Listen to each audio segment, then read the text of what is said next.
Olá, pessoal! Sejam muito bem-vindos a mais uma aula de língua portuguesa. E o assunto de hoje vai ser o quê? Continuação da aula passada. Nós vamos falar de pontuação. Na aula passada nós falamos sobre a vírgula, né? A gente deu mais ênfase no uso da vírgula. Hoje nós vamos continuar, claro, a gente vai falar também de outros pontos, mas a ênfase maior vai ser no ponto final. Então vamos lá. Só para lembrar, né? O que é a pontuação? Empregos de sinais na escrita para representar a entonação da fala, que eu já expliquei. Se a gente fala, a gente consegue dar a entonação necessária. Mas na escrita, se não tiver os pontos, eu não consigo fazer com que quem está lendo entenda o que eu quero dizer com aquela frase. Então vamos lá.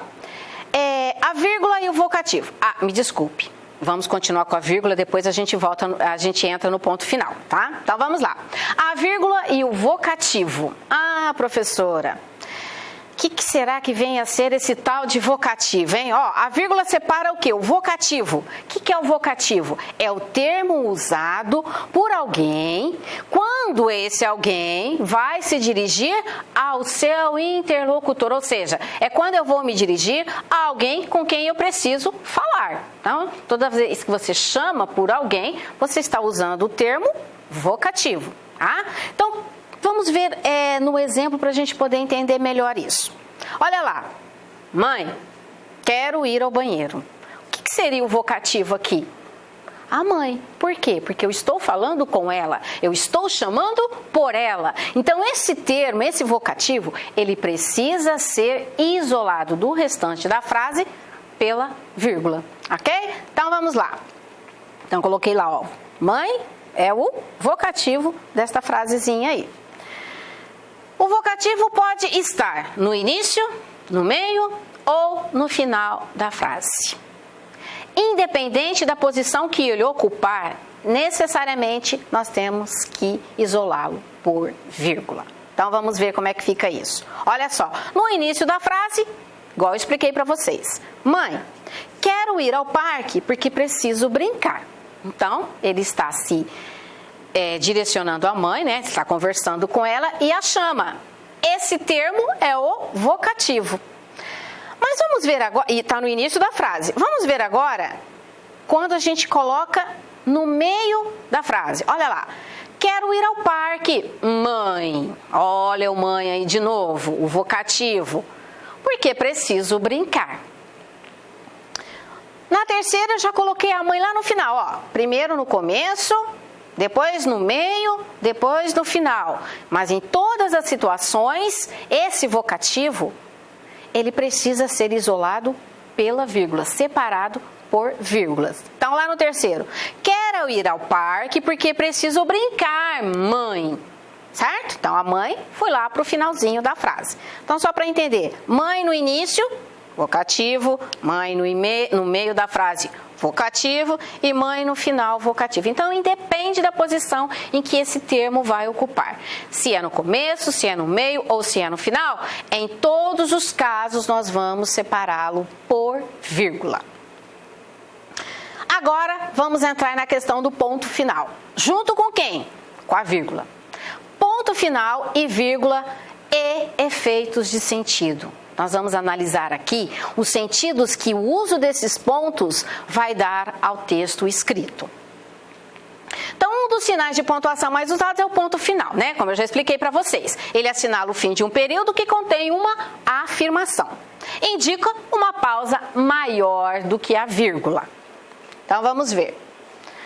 Vamos comparar a leitura desta frase com vírgula e depois com ponto final. Então, nós vamos observar aqui os efeitos de sentidos que a gente pode dar a uma frase se a gente modificar o ponto que nós estamos usando. No caso aqui, o ponto final e a vírgula. Então, olha só, essa frase aqui foi extraída daquele texto que já lemos em aulas anteriores. Lembra da inapetência? Lá da outra semana? Então, lembro do Pedro pequenininho, andando de mão dada com o pai na praia. Agora, a mesma frase, ao invés da vírgula, separando aqui as duas situações, nós vamos usar o quê? O ponto final. Então, olha só. Lembro do Pedro pequenininho. Ponto final.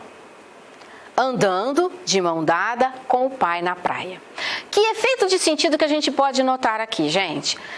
Na primeira situação, ela diz assim: lembro do Pedro pequenininho andando de mão dada com o pai na praia. A gente pode entender da seguinte forma, que as duas situações estão juntas.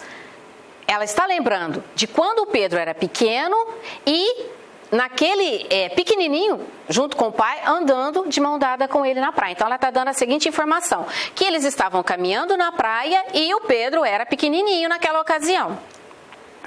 Então, as duas situações juntas. Já na segunda, olha o que eu posso fazer, observar de diferença. Lembro do Pedro pequenininho. Pronto. Uma lembrança que eu tenho do Pedro pequeno. Aliás, que ela tinha, né? Do neto pequeno. Pontuei e finalizei essa situação. Agora ela entra com uma outra situação. Lembro do Pedro andando de mão dada com o pai na praia. Observe que aqui a gente pode interpretar duas situações que não precisam estar necessariamente juntas. Pode ser uma situação separada da outra. Primeiro eu lembro do Pedro pequeno. Final, acabou essa situação aí. E já entra na segunda. Mas eu lembro dele também andando de mão dada com o pai na praia. Que já pode ser em outro caso, não na mesma situação. Então, observaram? A vírgula ali na primeira, eu já consigo casar as duas situações juntas. Na segunda, eu posso fazer duas interpretações diferentes. Ela lembrando dele só pequeno e ela também lembrando dele quando ele andava com o pai de mão dada na praia. Em certos contextos, o uso dos sinais de pontuação ajuda o leitor a entender o sentido que o autor quis dar ao texto. Foi o que eu falei, né? Nesse caso, o sinal pode mudar de lugar, alterando o modo de ler e de entender, que foi o que a gente analisou nas duas situações anteriores. Então, nós vamos praticar. Agora a gente vai fazer uma leitura de um texto, gente, que circula muito na internet, ó, já faz tempo.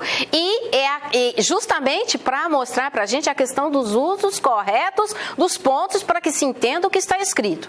Então, nós temos aqui, ó, esse texto é o mistério da herança. Ó, nós temos aqui, ó, um senhorzinho acamado. Então, ele estava muito doente.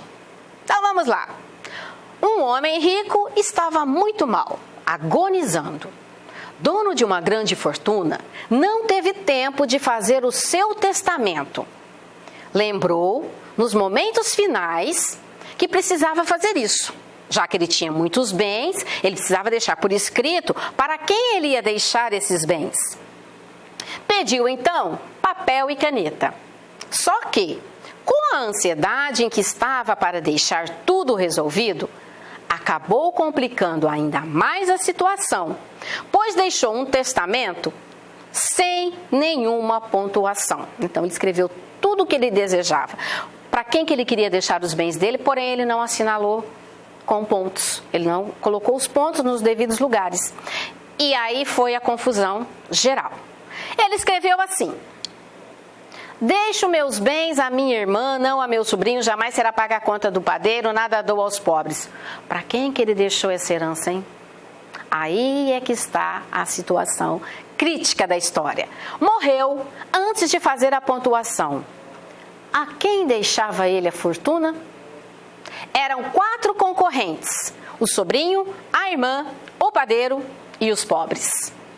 Os herdeiros assim o pontuaram. Então, foram chamadas essas pessoas para a abertura do testamento. E como não se sabia onde estavam esses pontos, cada um tratou de puxar para o lado dele. Então foi assim. O sobrinho fez a seguinte pontuação: deixo meus bens à minha irmã? Não, a meu sobrinho. Jamais será paga do padeiro, jamais será paga a conta do padeiro, nada dou aos pobres. Observaram? O sobrinho puxou a sardinha para o lado dele, ó. A herança ficava para ele. Ele pontuou de forma que o escrito, ele seria o beneficiado e o restante nada receberia. E a irmã? Chegou em seguida e pontuou assim, ó. Olha a cara dela. Deixo meus bens à minha irmã, não a meu sobrinho. Jamais será paga a conta do padeiro. Nada dou aos pobres. Observaram? Aqui ela já pontuou de modo que a herança ficaria para ela e não para os demais. Aí chegou o padeiro e puxou brasa para a sardinha dele, né? Olha lá. Deixo meus bens à minha irmã? Não. Observe que aqui, ó, eu utilizei o ponto de interrogação e o ponto de exclamação. No caso, o ponto de interrogação para perguntar, né? Deixo meus bens à minha irmã? Não. Para indicar o quê? A emoção dele no momento. Ele está assim, categórico. Não. A meu sobrinho, outro questionamento. Jamais será paga a conta do padeiro. Nada dou aos pobres. Perceberam? Aqui ele pontuou de forma que a conta dele, lá na padaria que devia estar alta, fosse acertada e ele não ficasse no prejuízo. Então, chegaram os pobres da cidade. Espertos fizeram esta interpretação. Olha só. Deixo meus bens à minha irmã? Não. A meu sobrinho? Jamais. Será paga a conta do padeiro? Nada. Dou aos pobres. Observaram, gente? Aqui a pontuação fez toda a diferença para aquele primeiro texto que nós vimos. Então, tinham 4 herdeiros. Cada um pontuou de forma que, hora que se lesse, ele seria o beneficiário da herança. Então, perceberam que sem o ponto nós podemos fazer a interpretação que a gente quiser, porque o uso da vírgula, do ponto, muda tudo. Muda tudo. Você quer dizer uma coisa? Não pontuou? A pessoa que for ler, ela vai interpretar o que ela achar que... Ou não vai interpretar nada, né? Aí vai depender também. Muito bem, moral da história. A vida pode ser interpretada e vivida de diversas maneiras. Nós é que fazemos a pontuação. E isso faz toda a diferença. Gente, e aqui nós terminamos então mais uma aula sobre pontuação. Espero que vocês tenham compreendido o que realmente é a importância do uso desses pontos no texto e consigam agora escrever, né? Colocar os pontos certinhos em tudo aquilo que vocês forem escrever e assim conseguirem ser bem interpretados. Então, gente, é isso aí. Tenham todos bons estudos, façam as atividades e até a próxima aula. Até mais, gente!